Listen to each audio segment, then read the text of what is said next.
WCBI News at 6 starts now. Good evening, everyone. Policing in America is a big topic today. Some believe there's a divide between law enforcement and some of the people they are sworn to protect. Our Bobby Martinez talks with a sheriff about his job, racism, and more. Bobby joins us live in the studio. Joey, Winston County Sheriff Jason PUGH touched on topics such as the current state of law enforcement and its future. Also, how America as a whole can unite together to create a positive change. At what point are we all going to get together? We're all going to decide where we want to go with this and move forward. They say the past is etched in stone, and for some, the past is what they may continue to hold on to. On another front, racial injustice has been brought into the spotlight. Winston County Sheriff Jason PUGH is hoping for a positive change. At what point are we going to continue to fight about things that have happened that weren't right? We have to move forward. If we don't, we're going to continue to stay locked in the past. You know, I would love to say that that's going to be easy to do. Quite obviously, we haven't done a very good job of it so far. We're still having arguments that we were having 20 years ago. We're not making a lot of progress. When it comes to race, PUGH says it is important everyone takes a moment to see things from the other person's perspective. I quite honestly realize that through talking through some of my dear friends that I don't always see things the way another person sees it, especially a person of another race. You know, I don't have the same background a lot of times. I don't have the same history, and I don't see things the way they see things. What I have to do is realize that I'm not seeing things the way they're seeing things and be willing to try to understand how they see things. And with tensions taking place in America, PUGH shares a message for those looking to join law enforcement. I would say to people who are looking to get into this business, look into getting into this business to make the changes that you think are what needs to be made. Don't look at the problems we have now. Look at what you can do with it if you get here. PUGH also says anyone in Winston County who may have questions or concerns, his door is always open to sit down and talk. If the state flag of Mississippi changes this year, it will be because right now in Jackson, a group of senators is asking to suspend the rules. The deadlines have passed to consider new bills. But if senators vote to suspend those rules, then Senate Bill 2445 can work its way through the legislature. This bill would change the design of the state flag. 2/3 of the members of both the House and the Senate would have to agree to suspend the rules. If that happens, then the resolution goes to committee. If those members agree, the resolution would then be brought to the Senate floor, where a 2/3 vote in each chamber would be needed. The actual flag bill would then go to committee and then move on to the floor of the Senate for a vote. If it passes, it goes to the House, and then on to the governor, who could sign it into law or veto it. A Booneville man will spend the rest of his life in prison for kidnapping and killing his wife. 25-year-old Mike Brian Rutledge pled guilty this week to the 2017 capital murder of his wife, Laura Ann Rutledge. Rutledge admitted to tying her up and then beating and stabbing her. He later hid her body in the woods near North College Street in Booneville. Detectives also found a 10-inch knife, which Rutledge admitted was the murder weapon. A judge sentenced Rutledge to life without the possibility of parole or release. A Kosciuszko woman is killed in a Columbus accident. The one-vehicle crash happened on Military Road near Black Creek Road about 9 o'clock last night. Investigators say the SUV left the road and hit a tree. Lowndes County Coroner Greg Merchant says 31-year-old Shantika Hazley was cut out of the vehicle and later died at Baptist Golden Triangle. The male driver was airlifted to another hospital. Columbus police continue to investigate the accident. A teen reported missing in Monroe County has been found in Lafayette County. Sheriff Kevin Crook says 16-year-old Holly Whipple was located early this morning. The report investigators got was that Whipple was okay when she was found. Child Protective Services is being notified. Picture perfect weather across our region today. A live view in downtown Columbus shows all of that blue sky. We've got warm temperatures in the low 80s out there. Get ready to take advantage of a great evening. Louisville, Mississippi, same story. We had a few friendly clouds earlier. Right now, more or less sunny across the region. We've got 82 in Columbus and Tupelo, 81 for you in Winona, 83 in Louisville, 81 in Oxford. So a good mix of lower 80s across the region. Later tonight, 70s and some 60s. I think we bottom out in many spots in the upper 50s later tonight. Dry air in place loves to cool on down. We will savor that. Tomorrow, hot and dry. Still sunny though. Look at that. Mid to upper 80s as we close out the work week. More the same for the weekend too. We'll show you that 7-day coming up. School will be back in session in about 2 months, but before the bell rings, many school districts are busy adjusting their teaching methods and coming up with new plans to keep everyone safe in light of the COVID-19 pandemic. Our Quentin Smith visits the Lamar County School District to find out how they're preparing. He joins us live in the studio to explain. Yeah, Joey, the school district is offering students 2 options, traditional classes or online classes, whichever method they feel fits them the best. As this new school year approaches, district leaders say this is one of the most difficult years they've ever had to prepare for.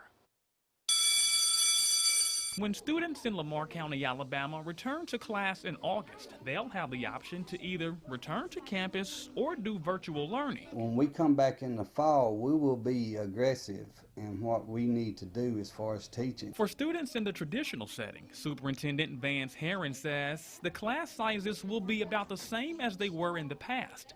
To help ensure safety, classrooms and buses will be cleaned daily, and the district is also adding more hand sanitizing stations all throughout the buildings. Our buildings and classrooms are not big enough to have the 6-foot social distancing around them. You know,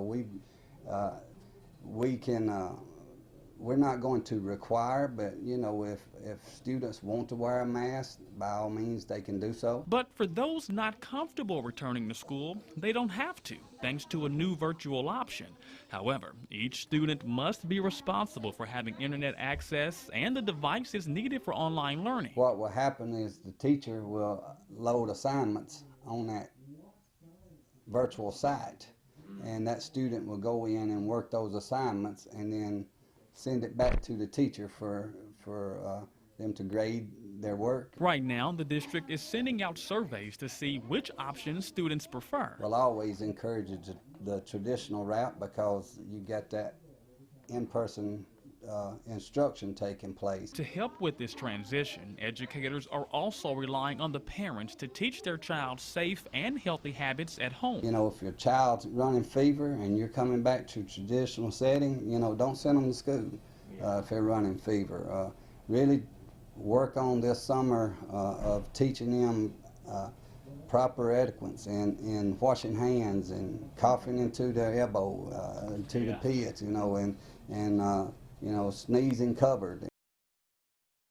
Now, for those interested in doing classes online, parents are asked to call and notify the principal at their child's school.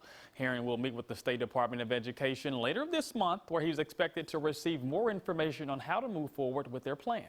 Joey? A Head Start is finding a way to help students even while they're out of the classroom. McIntosh Head Start Center in Houston handed out masks and hand sanitizer to its students and their family this morning.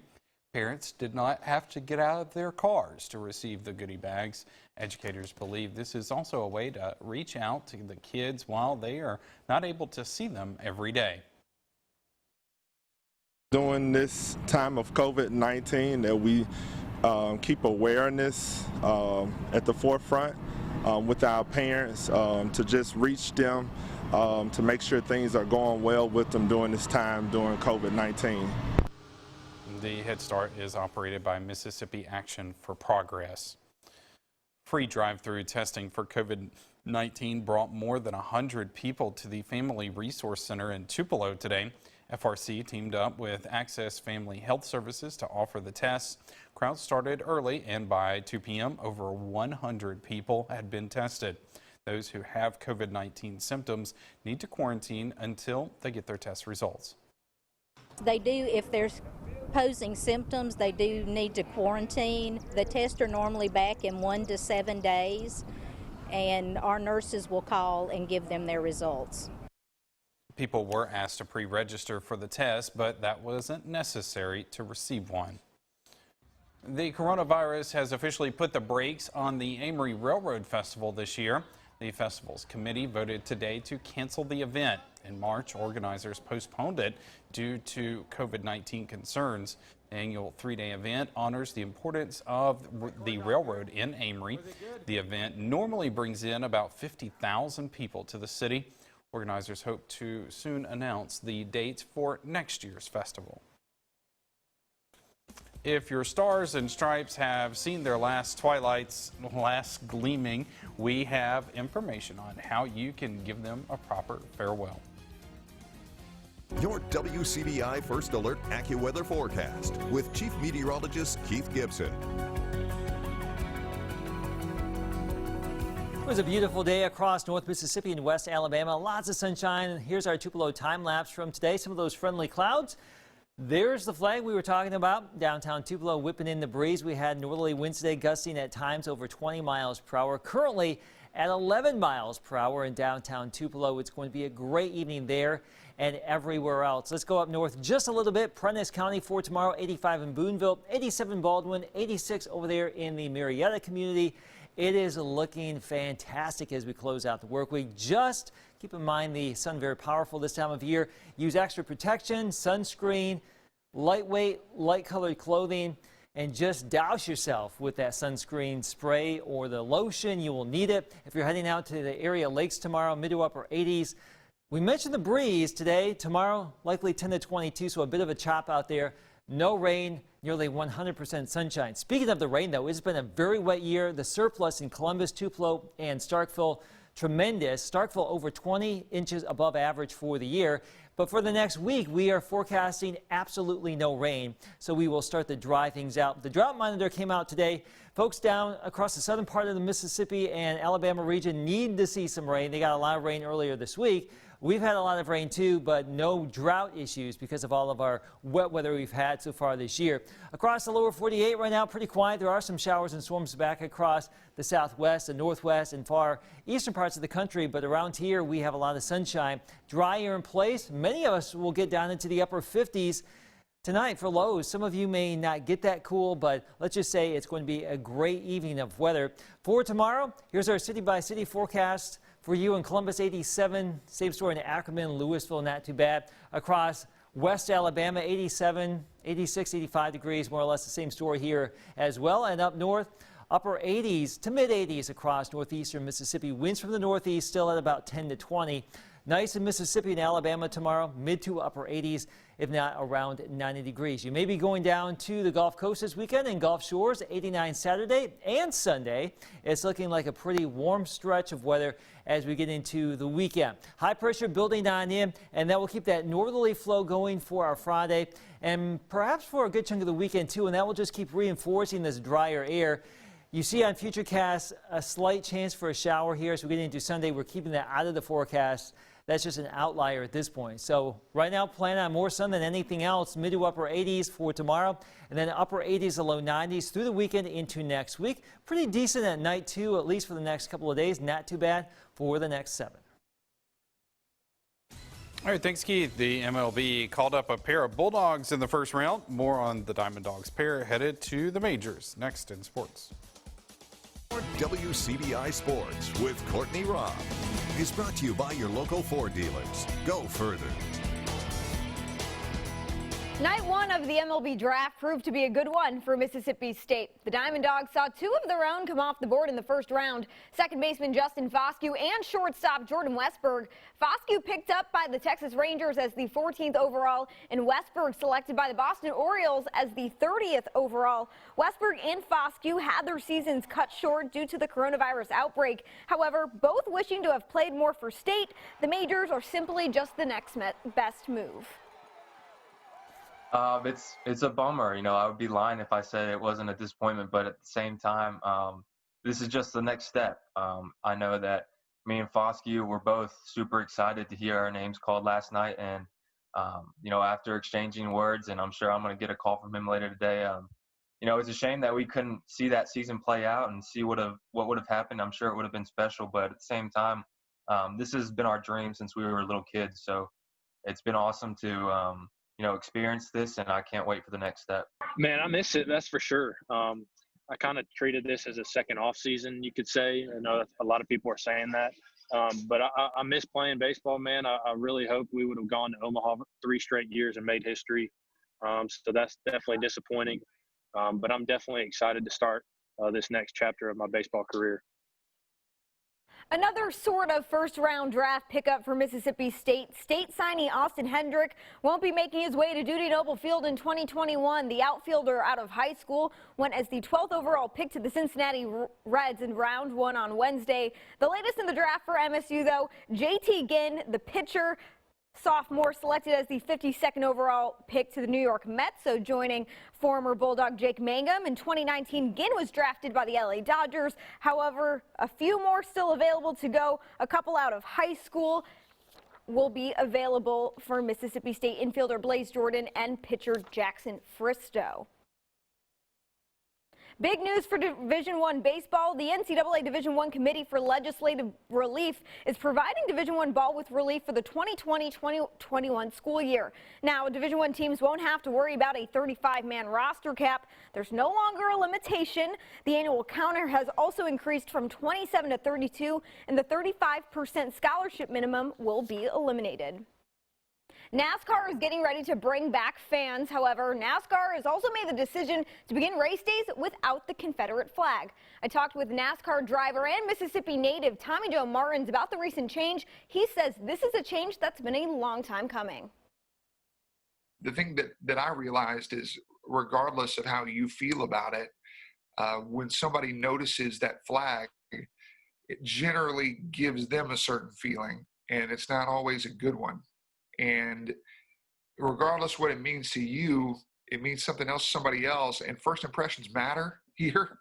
And I think NASCAR realized, you know what, if we got a bunch of Confederate flags flying around in the infield, to somebody that doesn't know the difference, what's their first instinct going to be when they see all of those? And then maybe we already lost them. And they're just trying to make it a place where everybody feels comfortable. If you're looking to watch some baseball this weekend, the Tupelo 49ers are getting back into the swing of things tonight, continuing throughout the weekend. Another tournament at Tupelo High School. Here's the current schedule. The tournament again kicking off tonight. It will run through Sunday. We'll have highlight from tonight's games between Tupelo and Pontotoc on WCBI Sports at 10. That's it for sports. More for you when we come back. A Tupelo resident is celebrating a wedding anniversary with a mobile message. Every month, Cecilia Palmer decorates her car to highlight a holiday or a special event. This month marks Cecilia and her husband, Tupelo City Councilman Buddy Palmer's 57th wedding anniversary. To mark the occasion, Cecilia decorated her car with magnets of cupids and a heart with the inscription, "Just married 57 years. She says she enjoys bringing smiles to people's faces. And I really enjoy it. And I had said before that it's, in an odd way, I consider it a ministry. If I can ride down the street and somebody wave at me and thumbs up, I like your car or whatever, if I could bring a smile to somebody's face, then that's really my intention. Sometimes that doesn't happen for me as a Tupelo City Councilman. You know, I go down the road, sometimes I get a thumbs down or doing this or all of that stuff, but not really. I enjoy being a councilman. The Palmers say keys to a happy and long marriage include putting God first, having a sense of humor, and laughing often. Great day to have an anniversary, lots of sunshine, and we will just carry over that theme for your Friday, for your weekend, for most, if not all, of next week. We are drying things out, mid to upper 80s, eventually some lower 90s. Comfortable nights, though, so if you're out this evening, Joey, or up early tomorrow morning, things are looking pretty good before the heat. That's an easy forecast. All you have to do is change the days. And that happens automatically in the computer. There you go. Easy enough. Yes. All right. Thanks, Keith. Thank you for joining us, everyone.